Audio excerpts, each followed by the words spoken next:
అబద్ధాల పునాదుల మీద నిర్మించిన అందమైన భవనం. ఒక్క నిజం అనే గాలికి ఎలా కుప్పకూలిపోతుందో, ఆ కూలిన భవనాన్ని ఒక కన్నతల్లి తన నెత్తురు ధారపోసి ప్రాణాలకు తెగించి మరి ఎలా నిలబెడుతుందో చెప్పిన ఒక హృదయ విదారక కథ ఇది. మనిషి తన నకిలీ పరువు కోసం ఎంతటి నీచానికైనా దిగజారుతాడని, కానీ ఒక తల్లి తన బిడ్డ సంతోషం కోసం తన ఉనికినే చెరిపేసుకుంటుందని నిరూపించే ఈ కథ వింటే ఖచ్చితంగా మీ మనసు చెదిరిపోయి కన్నీటి పర్యాంతం అవుతారు. కార్తీక్ ఒక పేద కుటుంబంలో పుట్టిన కుర్రాడు. అతని పేరు తల్లి సుజాత. కార్తీక్ ఊహ తెలియని వయసులోనే తండ్రి ఒక ప్రమాదంలో చనిపోయాడు. ఆనాటి నుండి సుజాతే కార్తీక్కి తల్లి తండ్రి అన్నీ అయింది. ఉదయం పూట వీధుల్లో మున్సిపాలిటీ చెత్త ఊడ్చే కార్మికురాలిగా, మధ్యాహ్నం ఇళ్లల్లో అంటు తోమే మనిషిగా ఆమె రెండు పనులు చేసేది. ఎండకి ఎండుతూ వానకు తడుస్తూ చేతులు కాయలు కాసేలా ఆమె పడిన కష్టం అంతా తన కొడుకు కార్తీక్ కోసమే. తాను పస్తులుండి కొడుకుకు కడుపు నిండా అన్నం పెట్టేది. తాను చిరికిన చీరలు కట్టుకుంటూ కొడుకుకు మాత్రం కొత్త బట్టలు కొనిచ్చేది. కార్తీక్ కూడా చిన్నప్పుడు తల్లిని చాలా ప్రేమించాడు.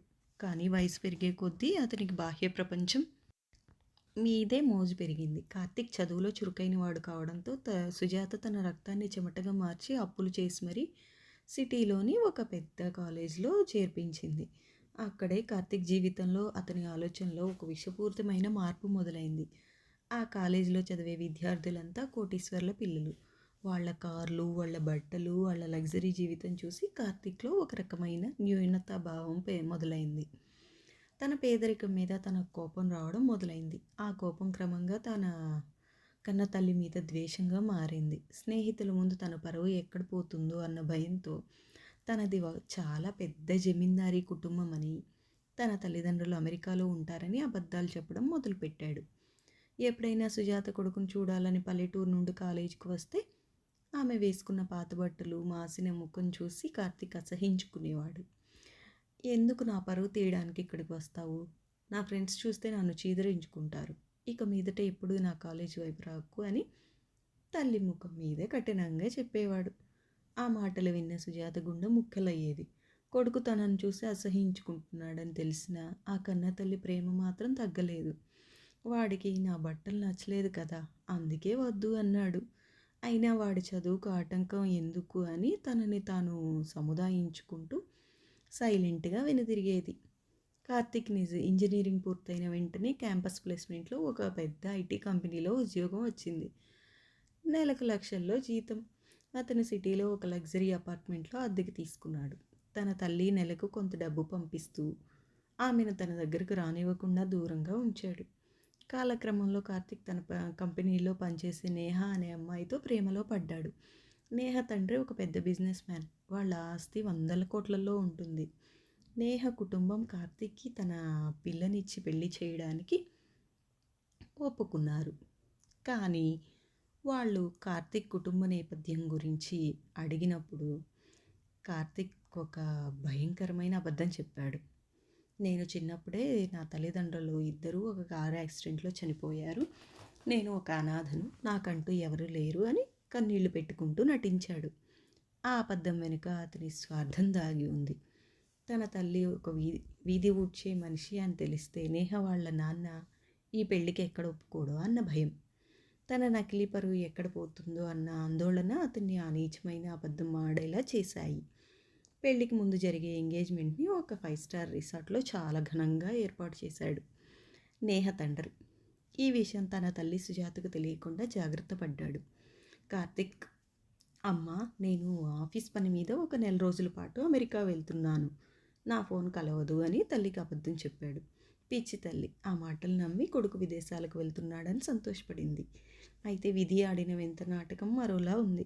కార్తీక్ ఎంగేజ్మెంట్ జరుగుతున్న అదే 5 స్టార్ రిసార్ట్కి క్యాటరింగ్ వాళ్ళు ఈవెంట్ పెద్దది కావడంతో అదనపు పని వాళ్ళ కోసం బయటి వాళ్ళని పిలిపించారు. అందులో సుజాతకు తెలిసిన వాళ్ళు ఉండడంతో ఒకరోజు ఎంగిలి ఆకులు తీసే పనికి 1000 రూపాయలు ఇస్తారు, వస్తావా అని అడిగాడు. కార్తీక్ పెళ్లి వయసు వచ్చింది కదా, వాడి పెళ్ళికి నా వంతుగా ఏదైనా దాచిపెట్టాలి అన్న ఆశతో సుజాత ఆ పనికి ఒప్పుకుంది. ఎంగేజ్మెంట్ రోజు రానే వచ్చింది. రిసార్ట్ మొత్తం పూలతో లైట్లతో వెలిగిపోతుంది. 100 కొద్ది ధనవంతులైన అతిథులు. కార్తీక్ 1,00,000 రూపాయలు చుట్టూ వేసుకుని స్టేజ్ మీద మహారాజులా నిలబడి ఉన్నాడు. నేహ వాళ్ళ బంధువులు, కార్తిక్ ఫ్రెండ్స్ అందరూ ఎంజాయ్ చేస్తున్నారు. సరిగ్గా అదే సమయంలో బఫే సెక్షన్ దగ్గర అతిథులు తిని వదిలేసిన ఎంగిలి ప్లేట్లను ఒక పెద్ద చెత్తబుట్టలో వేస్తూ తలదించుకొని పనిచేస్తుంది సుజాత. ఒకసారి యాదృచ్ఛికంగా స్టేజ్ వైపు చూసిన సుజాత కళ్ళు ఆగిపోయాయి. ఆమె చేతిలో ఉన్న ఎంగిల్ ప్లేట్ కింద పడిపోయింది. స్టేజ్ మీద ఉన్నది తన ప్రాణానికి ప్రాణమైన తన కొడుకు కార్తిక్. నా కొడుకు అమెరికా వెళ్ళాడు కదా, ఇక్కడికి ఎలా వచ్చాడు? పైగా వాడి పక్కన ఒక అమ్మాయి ఉంది. ఇదంతా పెళ్లి చూపుల్లో ఉందే అని ఆమె మనసులో వేల ప్రశ్నలు. తన కొడుకును పలకరించాలని ఆతృతగా చేతులు తుడుచుకుంటూ స్టేజ్ వైపు అడుగులు వేసింది సుజాత. సరిగ్గా అదే సమయంలో కిందకి దిగుతున్న కార్తిక్ కళ్ళు సుజాత మీద పడ్డాయి. అంతే, కార్తిక్ గుండె ఆగిపోయినంత పనైంది. కాళ్ళ కింద భూమి కంపిస్తున్నట్లు అనిపించింది. నా తల్లి ఇక్కడికి ఎలా వచ్చింది? నా కన్న తల్లి ఒక పని మనిషి అని వీళ్ళందరికీ తెలిస్తే నా బ్రతుకు ఏమవుతుంది? నా పెళ్ళి ఆగిపోతుంది, నా పరువు గంగలో కలుస్తుందన్న భయంతో కోపంతో రగిలిపోయాడు. నేహ బంధువులు ఎవరూ చూడకముందే వేగంగా క్రిందకు వచ్చి తల్లి చెయ్యి పట్టుకుని ఎవరూ లేని చీకటి మూలకి లాక్కెళ్ళాడు. ఏం చేస్తున్నావు నువ్వు ఇక్కడ? నా పరువు తీయడానికి వచ్చావా? నేను అనాథను అని, నా తల్లిదండ్రులు చనిపోయారని వాళ్ళకి అబద్ధం చెప్పి ఈ పెళ్లి చేసుకుంటున్నాను. ఇప్పుడు నువ్వు నా తల్లివి అని తెలిస్తే నా జీవితం సర్వనాశనం అవుతుంది. ఎందుకు నా ప్రాణాలు తీస్తున్నావు? నీ దరిద్రపు రూపాన్ని నా ముందు చూపించకు. ఇక్కడి నుండి వెంటనే వెళ్ళిపో అంటూ కోపంతో అసహ్యంతో బుసలు కొట్టాడు. ఆ మాటలు విన్న ఆ కన్న తల్లి గుండె ముక్కలైంది. తాను ప్రాణం కన్నా మిన్నగా ప్రేమించిన కొడుకు తన సమాధి మీద సంతోషాల మేడ కట్టుకుంటున్నాడని తెలిసి ఆ తల్లి పడిన వేదన వర్ణనాతీతం. కన్నీళ్లు జలజల రాలుతున్నాయి. కానీ ఒక తల్లి ప్రేమ తన బాధను కూడా లెక్క చేయదు కదా. కొడుకు జీవితం తన పట్ల పాడవకూడదని ఆమె నిర్ణయించుకుంది. బాధను దిగమింగుకుని అక్కడి నుండి వెళ్ళిపోవడానికి తిరిగింది. కానీ దురదృష్టవశాత్తు కార్తీక్ కోసం వెతుక్కుంటూ నేహ తండ్రి సరిగ్గా అక్కడికి వచ్చారు. కార్తీక్ అతని ముందు ఒక పని మనిషిలా ఏడుస్తూ నిలబడటం చూసి వాళ్ళు ఆశ్చర్యపోయారు. కార్తీక్, ఎవరు ఈమె? ఎందుకు ఏడుస్తుంది? ఏమైనా గొడవ జరిగిందా అని నేహ తండ్రి అడిగాడు. కార్తీక్కి నోట మాట రాలేదు. చెమటలు పట్టి వణుకుపోతున్నాడు. నిజం చెబితే క్షణాల్లో పెళ్ళి ఆగిపోతుంది. అబద్ధం చెప్పడానికి ఎలాంటి కహాని అల్లాలో మెదడు మొద్దుబారిపోయింది. భయంతో విలవల్లాడుతున్న తన కొడుకు పరిస్థితిని ఆ తల్లి ఒక్క క్షణంలో అర్థం చేసుకుంది. కొడుకు భయాన్ని తన గుండెల్లో దాచుకుంటూ ఏమాత్రం ఆలోచించకుండా నేహ తండ్రి కాళ్ళ మీద పడిపోయింది. అయ్యా, నన్ను క్షమించండి. నేను ఈ ఫంక్షన్లో ఎంగిలి కంచాలు ఎత్తే పని మనిషిని. నాకు ఈ బాబుకి ఎలాంటి సంబంధం లేదు. కానీ ఈ బాబు అచ్చం నా కొడుకులాగే ఉన్నాడు. నా కొడుకు కొన్నేళ్ల క్రితం ఒక యాక్సిడెంట్లో చనిపోయాడు.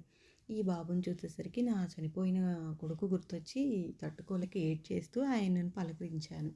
నా వల్ల మీ ఫంక్షన్కి ఏమైనా చెడ్డ పేరు వస్తే నన్ను క్షమించండి అయ్యా. నేను ఇప్పుడే ఇక్కడి నుండి వెళ్ళిపోతాను అని 2 చేతులు జోడించి నమస్కరించింది.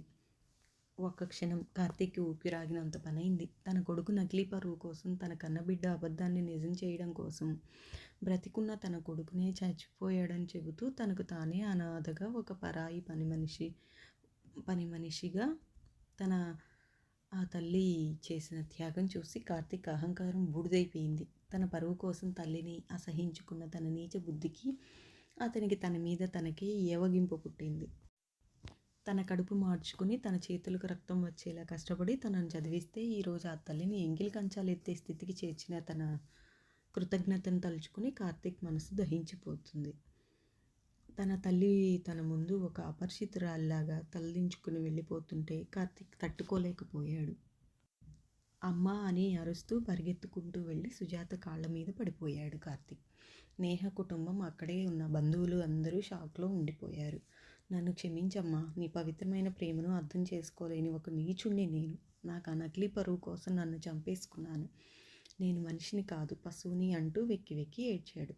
తర్వాత లేచి నేహ తండ్రి వైపు తిరిగి, సార్, ఈమె నాకెవరో తెలియని పని మనిషి కాదు. నన్ను నవమాసాలు మోసి ఊర్లో చెత్త ఊడ్చి ఇళ్లల్లో పాచి పనులు చేసి తన రక్తాన్ని చెమటగా మార్చి నన్ను ఈ స్థాయిలో నిలబెట్టిన నా కన్న తల్లి. నేను అనాథను కాను. నాకంటూ ఒక దేవత ఉంది. నా చదువు కోసం తన జీవితాన్ని నాశనం చేసుకున్న నా తల్లిని నా పరువు కోసం నేను అందరి ముందు అవమానించాను. మీకు ఇష్టం ఉంటే నన్ను క్షమించి మీ అమ్మాయిని ఇవ్వండి, లేదా ఈ క్షణమే నా తల్లిని తీసుకొని నేను వెళ్ళిపోతాను అని గర్వంగా కన్నీళ్లతో చెప్పాడు. అక్కడ నిశ్శబ్దం అలుముకుంది. కాసేపటి తర్వాత నేహ తండ్రి ముందుకు వచ్చి కార్తీక్ భుజం తట్టాడు. కార్తీక్, మొదటి అబద్ధం చెప్పినందుకు నీ మీద నాకు విపరీతమైన కోపం వచ్చింది.